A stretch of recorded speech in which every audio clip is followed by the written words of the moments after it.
Good morning.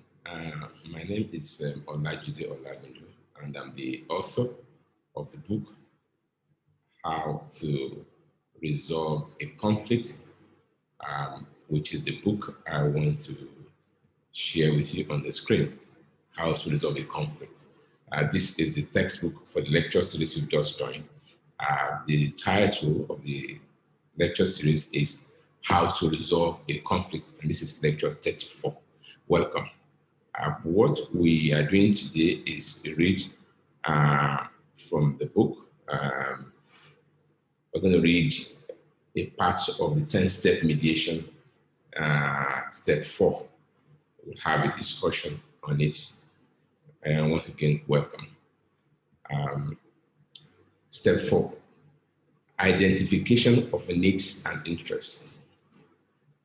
Having established the parties' various concerns and fears, the mediator moves on to help each of them determine what is required for the fears and concerns to abate.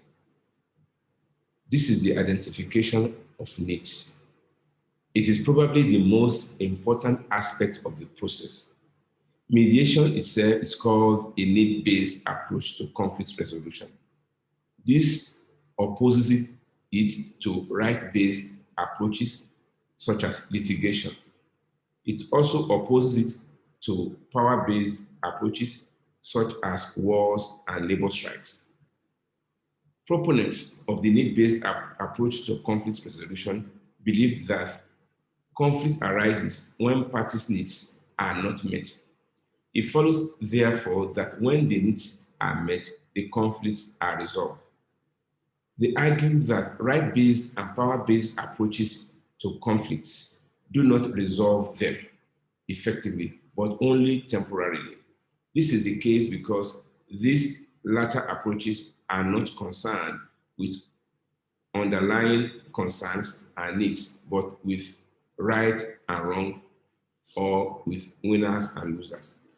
Okay, that's a lot. I think I should speak to it.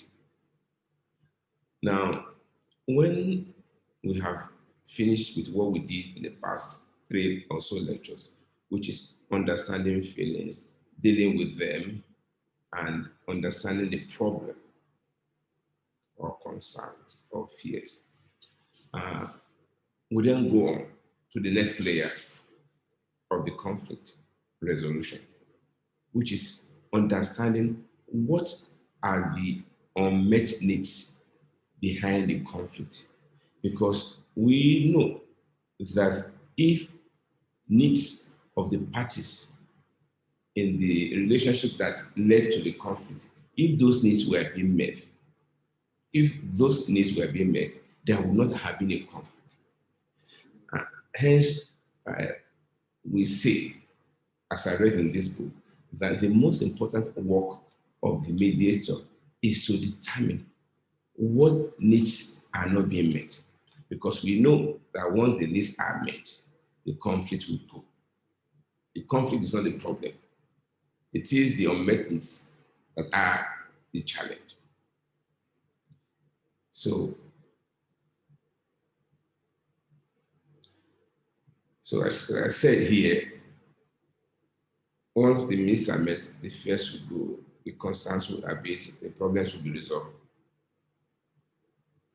And I say something critical here that mediation is a need-based approach to conflict resolution.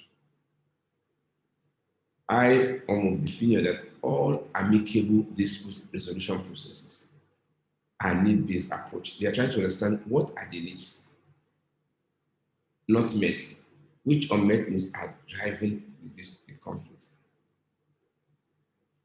And of course, once it's understood, it's taken care of.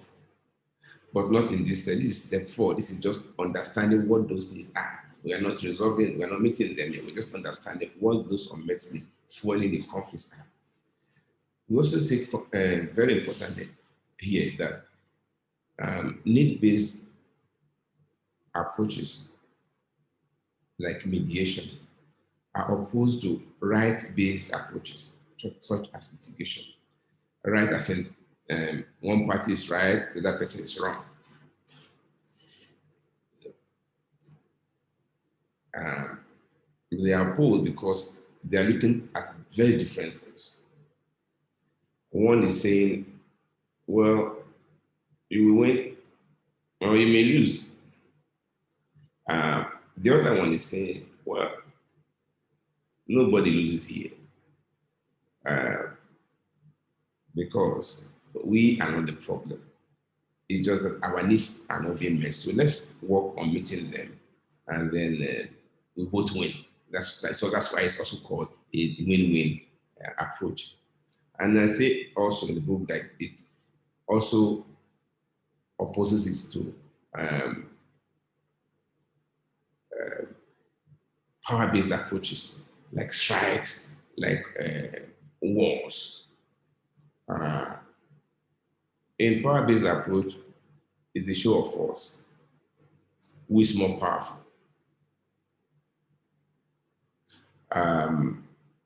Whereas in the need-based approach, like mediation, it's not about who is more powerful.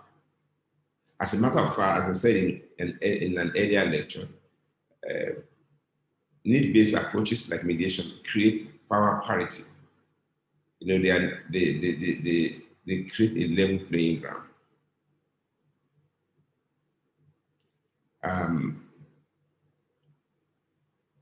Now, I also read here that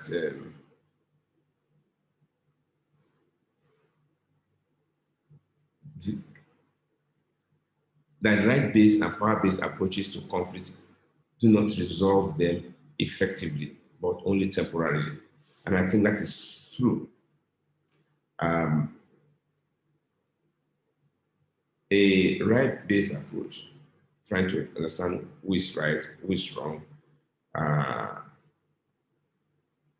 who is liable, who is guilty, who is the winner, who is the loser, you know. Yeah, so you could win, but it's a temporary thing because the truth is that a conflict flows from our humanity. And when you invite humanity, our humanity, the fact that we are humans, compels us to relate with everybody else in the world. And so winning against a person is not really what a human being should be after, except in a play, in a game, in a sport, you know. But in real life, you don't want to be celebrating that you are a winner over another person. What is worth celebrating is that we are winning together, we are working together, we are meeting each other's needs, not that we are fighting to win and not to lose. So whether it's a war, power-based conflict resolution, if you can call it revolution, resolution, or a right-based approach, you know, like litigation, whatever you gain in court or win in court is only temporary because the underlying issues, problems that created the conflict may not have been addressed. Okay, let's go on. We should actually be able to stop here. Maybe the next lecture we'll discuss step 5. The critical thing in step 4 is that you as the mediator, you are trying to understand what are those unmet needs in the relationship that has become a conflict, that has been conflicted, if I can put it that way, that has been challenged by this conflict, has become a dispute. What are the unmet needs that led to the conflict? And then once you are able to fully, understand those underlying unmet needs, fully in the conflict, you succeeded. You've largely succeeded. I will stop here. Please send your comments, your views, and find time to get a copy of the book, How to Resolve a Conflict. Is available on Amazon in different formats. I will see you in lecture 35. Bye for now.